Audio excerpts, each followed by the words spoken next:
trying to figure out if I've used the following story before at this church.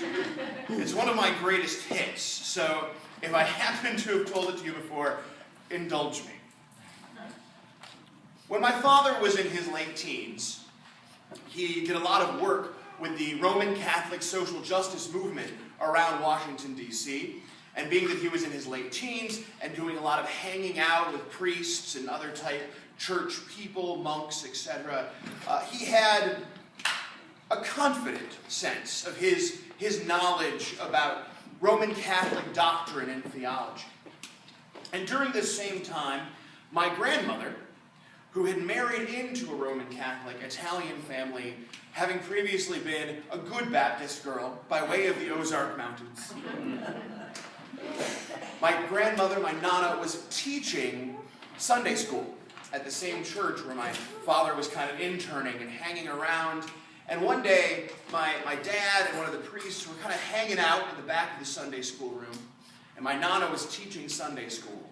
And a small child, maybe 5 or 6 years old, kind of raised his hand and said, "Now, Mrs. Para, I heard that the Virgin Mary didn't have any pain when she gave birth to Jesus, and I kind of just found out where babies come from, and that women have a lot of pain when they're, having a baby. What's up with that?" Well, at the time, and still now, although the new pope will wiggle out of it, I like him for that, Roman Catholic doctrine said that no, the Virgin Mary experienced no pain when she gave birth to Jesus because she had had an immaculate conception of her own, just in the same way that Jesus had, and birth pains were part of original sin. And therefore, not having original sin, the Virgin Mary experienced no birth when Jesus was born. Well, being the good Baptist Ozark girl that my grandmother was, she said, "That's poppycock." Now you hear me. All things that are beautiful require some suffering to come into this world. And your mother suffered and had pain when you were born. And that's why you are so beautiful. Now, standing in the back, my dad, late teens, knows everything, starts to open his mouth, and the priest next to him claps his hand over his mouth, puts a hand on his shoulder, and whispers in his ear, "Robert, listen. Never interrupt truth with fact." Now, I just turned 36 about 5 days ago, which puts me kind of in the middle of the pack around these parts. So for those of you who are older than me, you already know. And for those of you who are younger than me, I'm sorry to ruin this for you. But you know how they say you learn something new every day and you're always learning? Well, I think most of us, for a good chunk of our lives, like to imagine that, yeah, we're going to learn facts as we're going on, but at some point, kind of who you are and your understanding of the world and the mechanics of how things are, that's just going to settle. And you can just kind of let that part of your brain take a vacation for the rest of your life. Well, that never, ever happens. Every day we are changing, every year we're a different person, and as much as I am getting a little exhausted by it, it's just going to be what happens for the rest of all of our lives. And today's stories, Revelation, Acts, and the Gospel, all have this one thing in common, and that's that as disciples of Christ, we are continuously called upon to learn, and not just sort of internalize and have theological debates, but grow into Christ and be listening for God's voice in our lives.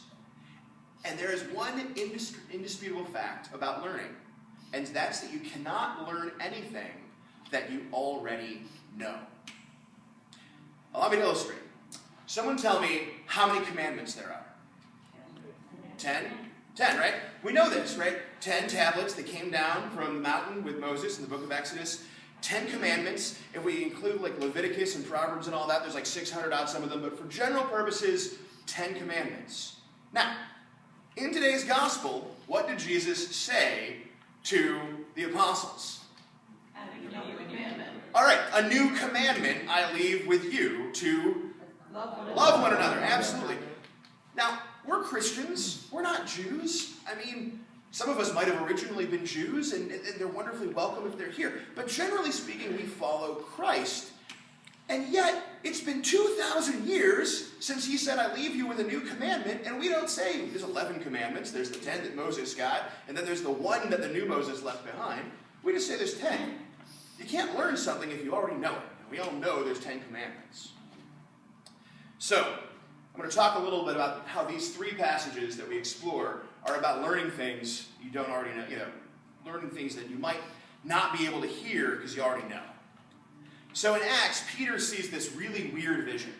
And to us nowadays, the idea of like a bed sheet with four corners being lowered, and there's all kinds of animals, and there's all this sort of thing, that's kind of fantastical. And then maybe the most weird, like kind of creepy voice anyone has ever heard from God, get up, Peter, kill and eat. Very few circumstances where if someone wakes up in the middle of the night and hears God's voice saying, get up and kill, would we think to ourselves, that's not really creepy. In this particular case, though, what's being said is that all this cornucopia, this panoply of animals on this sheet, are all good animals for eating. But if you were a good Jew in the first century, you would know that only about half of them were good for eating. A good chunk of the animals that came from the sea, anything with a cloven hoof, anything with a shell on it, crabs, not good for eating, not kosher. And you see, what had been going on in Peter's community is there was this vigorous debate over whether the Gentiles could be saved, whether Jesus came for the Gentiles, whether anyone that was not a good Jew could be in the club, so to speak. And so Peter, who was in and of himself a pretty good Jew, has this vision. And just as he has this vision of God saying, I've made everything clean, just eat it and don't discern, three people who were Gentiles, who were not Jews, came to him wanting to follow Jesus. And then later on, the Jewish authorities, when they said, why are you working with these people who are not like us? Peter told them this story. And so again, every good Jew knows if you're not kosher, you're out of the club. You're not keeping right. Every good Jew at the time knew that if you were a Gentile, you were not one of God's chosen people. But Peter listened for the voice of God in his life, and salvation was offered to all, beyond this club, this tribe, this one culture. So moving on to this gospel passage, when Jesus says, love one another. It's one of these hallmark passages. It's really easy to just kind of let it slip through your brain. Yeah, love, that's nice. All you need is love, love. But think about the 12 people who are around that table. Because love one another, both amongst them and in the world, meant something very different. So mainly, we have fishermen. Most of Jesus' apostles were people he kind of knew before. Some of them had been followers of John the Baptist, and a lot of them were this kind of community of fishermen. But we have Matthew, who was a tax collector, and he owned a pub. So he was literally as unclean as any Jew could be at the time. Matthew was working for the Romans to extract money from his friends. Well, at the same time, he was the owner of kind of the house of ill repute. I mean, if you wanted to do something that was outside of the law, whatever it was, you kind of did it down at the bar. It's not entirely different from nowadays. But back then, there was a lot more stringent social penalties. So one of the apostles is this person who's only barely inside the envelope of tolerance. Love that guy. And then you have Bartholomew, who has royal blood. And here he is sitting in this room with Jesus and all these fishermen. Bartholomew should be in Jerusalem. Not running anything, probably, but on the basis of his lineage, he certainly should not be socializing with, the common folk. But Bartholomew loved these, your brothers and sisters. And brothers and sisters tolerate Bartholomew, even if he's being snooty. And then you have the brothers of thunder. You have James and John, who are these two brothers who are constantly unable to get along, constantly fighting over who's going to be better, constantly their mother's getting into business, saying, Jesus, could my boys sit next to you, on either side of you in heaven? You who can't get along and have 20 years of not being able to get along. love one another. And then lastly, and probably most importantly for us nowadays, you have Simon and Thaddeus, who are zealots. Now everyone knows what the word zealot means nowadays. It comes from a fourth class of Hebrews from the first century who separated themselves because they could not tolerate that the other three, the Pharisees and the I can't remembers, were allowing the Roman occupation. We're letting them come in. And for what it's worth, when you hear zealot, think theologically ISIS. And think in terms of methods, Al-Qaeda. And we don't know whether Thaddeus and Simon had actual blood on their own hands or if they were just supporters of this. But at least before they met Jesus, that's where they were coming from. They wanted to get rid of the Roman occupation any way necessary, and blood spattering all over the place is probably the best way to do it. So whether you are these 10 people who have 2 terrorists sitting amongst you, or 2 terrorists who have an entire life of hating people who are collaborators and backsliders and slackers in your faith, love one another. All of these people knew all kinds of things that they had to set aside in order to follow this new commandment. And then lastly, we have Revelation. And Revelation is something that I think most of us who are lucky enough to live in a developed country can kind of relate to. Because Revelation says, and I saw this new heaven and this new earth, and the old was wiped away. And Jesus calls us to so many crazy, radical, difficult to put our heads around things that for those of us that have a modicum of safety and a modicum of comfort and a modicum of roof over our heads, frankly, abandoning all the old ways, that's kind of a scary thing to do.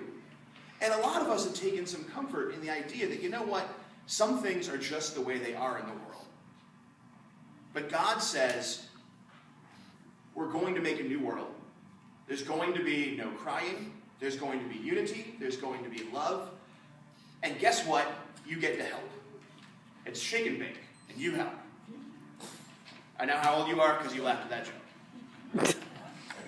So we go back to this idea of facts and truth, and facts and truth. 1/4 of the children in Baltimore right now don't know where their next meal is coming from. If you are an African American man and you are born today, you are more likely to have spent time in prison than to have a college degree by the time you are 30. And in 1960, if asked, only 5% of parents cared if their child were to marry someone from an opposing political party. Today, 40% of Americans would say they would not want their child to be married to a Republican or a Democrat if they were the opposing party. We're as divided as we've been since the Civil War. These are all facts. The truth is, there will be a new heaven, there will be a new earth. All of these things will pass away. God will wipe away every tear. We need to love one another, and we get to help. And that is good news. Never confuse facts with truth. Amen.